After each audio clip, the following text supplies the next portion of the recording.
Officers copy उतार।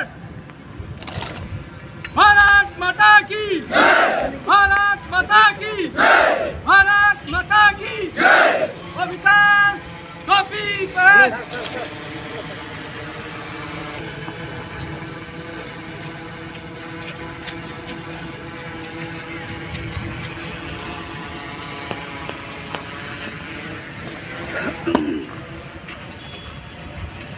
अनुमति प्रदान करें।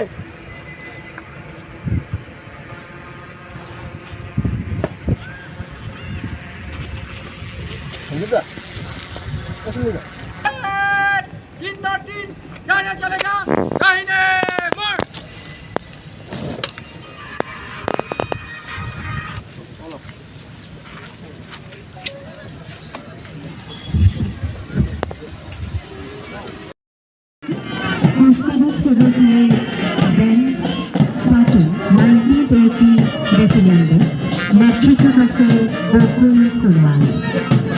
পেশাগত আৰু অপেশাগত দুয়োটা শাখাত এই কুচকাৱাজ প্ৰদৰ্শনী আগবাঢ়িছে। পেশাগত শাখাত ইয়াত প্ৰথমেই কুচকাৱাজ প্ৰদৰ্শনীৰ বাবে আগবাঢ়ি আহিছে 171 বেটেলিয়ন CRPF প্লাটুন। নেতৃত্বত আছে সহকাৰী উপপৰিদৰ্শক PC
Junior Division and Junior Winter Platoon, নেতৃত্বত আছে আকাশী বৰুৱা আৰু অনুমোদন প্ৰদানৰ অগ্ৰসৰ হৈছে আকাশী বৰুৱাৰ নেতৃত্বত JMBNCC Junior Division and Junior Winter Platoon। অপেশাগত শাখাত এয়া আহি আছে Bharat scout and guides platoon.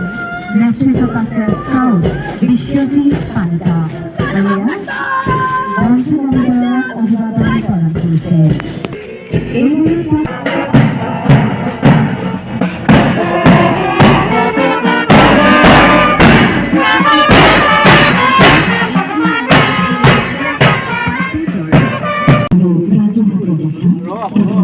সাংস্কৃতিক পৰিক্ৰমা বিভাগৰ মাননীয় কেবিনেট মন্ত্ৰী বিমল বৰা ডাঙৰীয়া।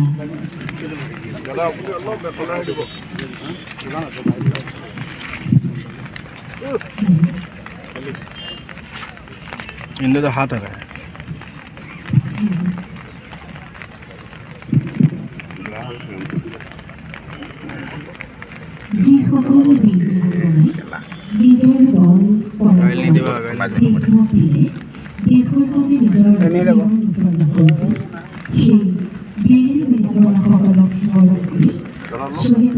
কাৰ্যসূচীৰ বাবে আগবাঢ়িছে।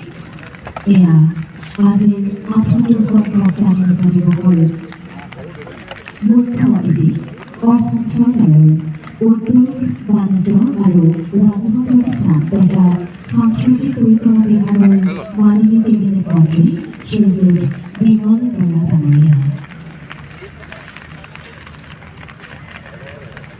এয়া মুখ্য অতিথিগৰাকীৰ সৈতে সন্মানীয় ব্যক্তিসকলে এই শ্বহীদ তৰ্পণ কাৰ্যসূচীত অংশগ্ৰহণ কৰিছে। নেতৃত্ব যিসকলে হাঁহি মুখে দেশৰ বাবে প্ৰাণ বীৰ শ্বহীদক আজিৰ দিনটোত শ্ৰদ্ধাৰে সোঁৱৰিছোঁ।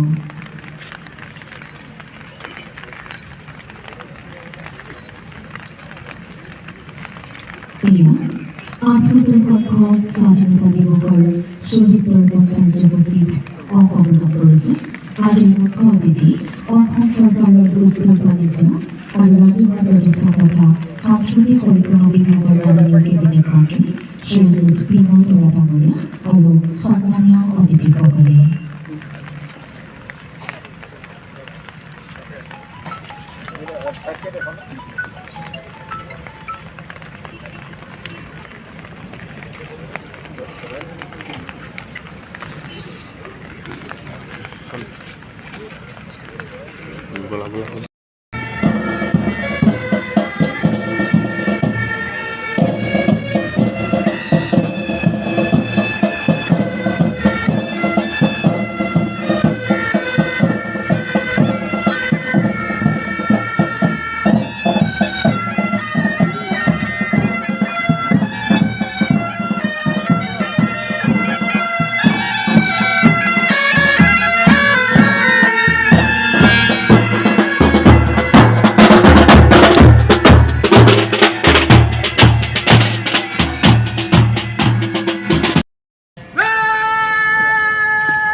ঊনসত্তৰ চনৰ পৰৱৰ্তী দশকটো বহুকেইটা ঘটনাই ভাৰতৰ ৰাজনৈতিক পৰিৱেশ অস্থিৰ কৰি তুলিছিল। দ্বিতীয় বিশ্বযুদ্ধত ভাৰত অসহযোগ আন্দোলনৰ তীব্ৰতা আদিয়ে তাত চমু চপাই আনিছিল। ফলশ্ৰুতিত 1947 চনৰ 15 আগষ্টত ভাৰতবৰ্ষই পৰাধীনতাৰ শিকলি চিঙি স্বাধীনতাৰ গান গাবলৈ সমৰ্থবান হৈছিল আৰু সেয়ে ৭৮ সংখ্যক স্বাধীনতা দিৱসৰ মুখ্য অতিথি অসম চৰকাৰৰ উদ্যোগ বাণিজ্য আৰু ৰাজহুৱা প্ৰতিষ্ঠান তথা ত্যাগৰ স্থানীকে আমাক অনুপ্ৰাণিত কৰি গ'ল।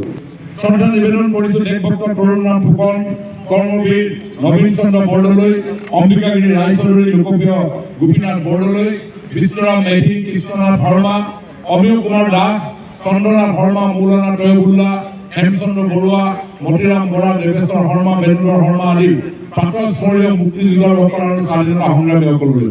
আমাৰ ডিব্ৰুগড় জিলাৰ ভাৰতৰ স্বাধীনতা আন্দোলনত অংশগ্ৰহণ কৰা স্বাধীনতা সেনানী কৈলাশ চন্দ্ৰ গোস্বামী, বিশ্বেশ্বৰ বৰা, মুক্তিযুঁজাৰু তথা তাম্ৰপত্ৰ বঁটা প্ৰাপক মণি ভৌমিক, মুক্তিযুঁজাৰু নুৰুল হুদা, মুক্তিযুঁজাৰু প্ৰভাত বৰা আদি মুক্তিযুঁজাৰু অৰুণ ভট্টাচাৰ্য প্ৰমুখ্যে সকলো জ্ঞাত অজ্ঞাত বীৰ বীৰাংগনা স্বাধীনতা সেনানীলৈ এই আপাহতে মোৰ আন্তৰিক শ্ৰদ্ধা নিবেদন কৰিছোঁ। স্বাধীনতাৰ পিছৰে পৰা ভাৰতবৰ্ষই যোৱা ৭৮ বছৰত সম্প্ৰতি বিশ্বত এখন আগশাৰীৰ দেশ হিচাপে স্থান লাভ কৰিবলৈ সক্ষম হৈছে, নিৰন্তৰ বিকাশ আৰু প্ৰগতিৰ দিশত আগবাঢ়িছে। ভাৰতে আৰু প্ৰতিজন ভাৰতীয় এই ক্ষেত্ৰত আগবঢ়াইছে অতুলনীয় অৱদান। স্বৰাজোত্তৰ কালত দেশৰ আন ৰাজ্যৰ লগতে অসমো উন্নয়ন আৰু প্ৰগতিৰ পথত আগবাঢ়ি গৈছে। এই কথা সৰ্বজন বিদিত যে ভাৰতবৰ্ষৰ মাননীয় প্ৰধানমন্ত্ৰী শ্ৰী নৰেন্দ্ৰ মোদী ডাঙৰীয়াই দায়িত্ব গ্ৰহণ কৰাৰ পৰাই ভাৰতৰ উন্নয়নৰ গতি ত্বৰান্বিত হৈছে। ভাৰত আজি বিশ্বৰ এক অন্যতম শক্তিশালী ৰাষ্ট্ৰৰূপে বিবেচিত হৈছে। শ্ৰদ্ধাৰ ৰাইজ, অসমৰ মাননীয় মুখ্যমন্ত্ৰী ডক্টৰ হিমন্ত বিশ্ব শৰ্মা ডাঙৰীয়াৰ নেতৃত্বত চৰকাৰখনে ৰাজ্যখনৰ প্ৰগতি আৰু বিকাশক নতুন গতি দিবৰ বাবে অহৰ্নিশে কাম কৰিছে। ৰাজ্যখনৰ প্ৰশাসন ব্যৱস্থাৰ ব্যাপক সংস্কাৰ সাধন কৰি উন্নয়নৰ বহুসংখ্যক অভিলাষী আঁচনি গ্ৰহণ কৰি ইতিমধ্যে এই চৰকাৰখনে সমগ্ৰ দেশৰে দৃষ্টি আকৰ্ষণ লাভ কৰিবলৈ সক্ষম হৈছে। বৰ্তমানৰ চৰকাৰখনে ৰাজ্যবাসীৰ সৰ্বাংগীন মংগল আৰু উন্নয়নৰ ক্ষেত্ৰত লাভ কৰা সফলতাসমূহৰ বিষয়ে ৭৮ সংখ্যক স্বাধীনতা দিৱসৰ এই উদযাপনৰ পবিত্ৰ মুহূৰ্তত আপোনালোকৰ আগত দুআষাৰ ক'বলৈ বিচাৰিছোঁ। বৰ্তমানৰ প্ৰধানমন্ত্ৰী নৰেন্দ্ৰ মোদী ডাঙৰীয়াই ২০১৪ চনত দেশত দায়িত্ব লোৱাৰ পিছৰে পৰাই তেখেতে ৪টা শ্লোগানেৰে দেশখনক আগুৱাই লৈ যাবলৈ প্ৰয়াস কৰিছিল। সবকা সাথ, সবকা বিকাশ, সবকা বিশ্বাস। দৰিদ্ৰ নাৰায়ণৰ সেৱা, সৰ্বব্যাপী আৰু সৰ্বস্পৰ্শী আৰু অন্ত্যোদয়, এই ৪টা ধাৰণাৰে যোৱা 10টা বছৰ তথা ক্ৰমাগতভাৱে 3টা বৰ্ষ ইতিমধ্যে তেখেতৰ আসনভাৰ আৰম্ভ কৰা এই যোৱা 10 বছৰৰ যি পৰিক্ৰমা আমি যদি পৰ্যবেক্ষণ কৰোঁ, সমাজৰ এনেকুৱা এটা স্তৰ নাই যিটো স্তৰত গৈ চৰকাৰখনৰ প্ৰকৃত সুশাসন গৈ সকলোকে স্পৰ্শ কৰা নাই। ই দৰিদ্ৰজনেই হওক, ই আৰ্তজনেই হওক, ই গৰ্ভত থকা শিশুজনৰ পৰা আবাল বৃদ্ধ বনিতালৈকে প্ৰত্যেকজনকে এই চৰকাৰৰ সুশাসনে স্পৰ্শ কৰিবৰ কাৰণে সক্ষম হৈছে। বিভিন্ন জাতি জনগোষ্ঠী ভাষা ভাষী ধৰ্ম সম্প্ৰদায় নিৰ্বিশেষে এই ভাৰতবৰ্ষত বসবাস কৰা প্ৰত্যেকজন লোকৰ হৃদয়ৰ কথা, মনৰ কথা, চকুৰ পানীৰ কথা, উদাস চাহনিৰ কথা, বুকুৰ বিষৰ কথা হৃদয়ঙ্গম কৰি ভূমিৰ পৰা আকাশলৈকে এই দুইখন চৰকাৰে, অসম চৰকাৰ তথা ভাৰত চৰকাৰে কৰা কাম কাজসমূহে আজি সকলোকে এক ভাল বাতাবৰণত, ভাল পৰিৱেশত জীৱনবোধৰ সোৱাদ লোৱাৰ লগতে জীৱনটোক উপভোগ কৰাৰ এক প্ৰয়াস সকলো স্তৰত আগুৱাই লৈ যোৱাটো এই দুইখন চৰকাৰৰ অনন্য আৰু অতুলনীয় কাৰ্যসূচী হিচাপে আমি নিশ্চিতভাৱে আমি গ্ৰহণ কৰিব পাৰোঁ। আৰু মই ভাবোঁ আজি সমগ্ৰ দেশবাসী এই ক্ষেত্ৰত একমত। কাৰণ আজি যুৱ প্ৰজন্মৰ সপোন বাস্তৱ কৰিবৰ কাৰণে আজি এই দুইখন চৰকাৰে কেনেধৰণৰ কাৰ্যসূচী লৈছে, মই ভাবোঁ ফলপ্ৰসূ কাৰ্যসূচী নিশ্চয় আগন্তুক দিনত হ'ব। কিন্তু আজিৰ প্ৰেক্ষাপটত ই এটা বাস্তৱধৰ্মী পদক্ষেপ। এখন আঁচনি লৈছে, যি আঁচনিখনৰ লগত গৰ্ভৱতী মহিলা আৰু নৱজাতক জড়িত হৈ আছে। তাৰ বাবে প্ৰত্যেক মাহত এটা মাহ পোষণ অভিযান ৰূপে পালন কৰা হয়। কিয়? মই ব্যক্তিগত এটা অভিজ্ঞতা আপোনালোকৰ আগত কৈ মই আজি বক্তব্য সামৰিম। সৰু যেতিয়া হৈ থাকি আছিলোঁ, এদিনাখন মোৰ এটা দৃশ্য মনত আছে। আমাৰ মা, বৰমা, খুৰী এওঁলোকে কথা পাতি আছে আৰু কথা পাতি কৈছে যে কাৰোবাৰ ঘৰলৈ যাব লাগে। মই ভাবিছোঁ কাৰোবাৰ ঘৰলৈ যাব লাগে। পিছত মই গম পালোঁ যি ঘৰলৈ যাব তাত এবছৰমানৰ আগত এইবিলাকে বোৱাৰী বিয়া কৰি আনিছিলে আৰু বোৱাৰীগৰাকী সন্তান সম্ভৱা হৈ আছিলে। আৰু সেই খবৰ পৰা আমাৰ মাহঁতে সিদ্ধান্ত লৈছে যে তেওঁক লগ কৰিবলৈ যাব। আৰু যিদিনাখন গৈছে, এদিন বা দুদিনৰ পিছত দেখিছোঁ কাৰোবাৰ হাতত গাখীৰৰ বটল এটা আছে, কাৰোবাৰ হাতত জালুকৰ টুকুৰা এটা আছে, কাৰোবাৰ হাতত পাৰ চৰাই এটা আছে, কাৰোবাৰ হাতত মধুৰি, পনিয়ল এনেকুৱা খাদ্য অলপমান আছে আৰু লৈ গৈছে। পিছত মই যেতিয়া ডাঙৰ হোৱাৰ পিছত মই এই দৃশ্যটো অকণমান এনালাইচিছ কৰিলোঁ, তেতিয়া মই গম পালোঁ আমাৰ সমাজত এনেকুৱা পৰম্পৰা আছিলে, যি পৰম্পৰা অনুসৰি নতুন বিবাহিত মহিলাগৰাকী যেতিয়া সন্তান সম্ভৱা হয়, বয়সস্থ মহিলাসকলে বিভিন্ন দিহা পৰামৰ্শ দিয়ে কেনেকৈ সেই সময়ত নিজকে লালন পালন কৰিব লাগে, গৰ্ভস্থ সন্তানৰ শাৰীৰিক মানসিক বিকাশৰ কাৰণে কেনেধৰণে পুষ্টিকৰ আহাৰ খাব লাগে।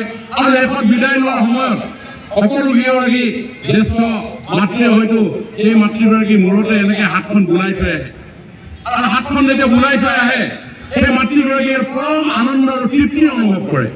আৰু মাতৃৰ এই তৃপ্তি আৰু আনন্দ নিশ্চিতভাৱে গৰ্ভস্থ সন্তানটোৱেও অনুভৱ কৰে। হয়তো তাৰ মনতো এনেকুৱা এক হৰমন সৃষ্টি হয়, যাৰ ফলত সেই কণমানিকেও এটা বেলেগ আমেজ অনুভৱ কৰে। আৰু নিশ্চিতভাৱে যেতিয়া এই সন্তান ভূমিষ্ঠ হয়, এই শাৰীৰিকভাৱে সক্ষমভাৱে ভূমিষ্ঠ হ'ব, এই মানসিকভাৱে সক্ষমভাৱে ভূমিষ্ঠ হ'ব। আমি ৰাতিপুৱা সময়ত যেতিয়া ঘৰত থাকোঁ, আপোনালোকৰ আশীৰ্বাদৰ ৰাইজক সেৱা কৰিবৰ কাৰণে যিটো সুযোগ দিছে, বহু ৰাইজ বিভিন্ন কাৰণত আমাৰ ওচৰলৈ আহে। কোনোবাই এডমিশ্যনৰ কাৰণে আহে, কোনোবাই ৰেচন কাৰ্ডখনৰ কাৰণে আহে, কোনোবাই হস্পিটেলত চিকিৎসাৰ কাৰণে আহে। সকলোৰে পাৰ্য মানে চৰকাৰৰ নীতি অনুসৰি আমি প্ৰয়াস কৰোঁ, চেষ্টা সহায় কৰিবৰ কাৰণে। কিন্তু এনেকুৱা এগৰাকী মাতৃ আহে যিগৰাকী মাতৃক সহায় কৰাৰ কোনো ৰাস্তা নাথাকে, কাৰণ সেই মাতৃগৰাকীয়ে এটা সন্তান লৈ আহে আৰু সন্তানটো লৈ কোলাত লৈ আহি কয়হি যে ছাৰ ল'ৰাটো 7 বছৰ হ'ল, এই হাতখনেৰে কাম কৰিব নোৱাৰে। কোনোবা মাতৃয়ে আহি কয়হি যে ইয়াৰ 8 বছৰ হ'ল, মুখেৰে মাত মাতিব নোৱাৰে। কোনোবা পিতৃয়ে আহি 14 বছৰীয়া ডেকা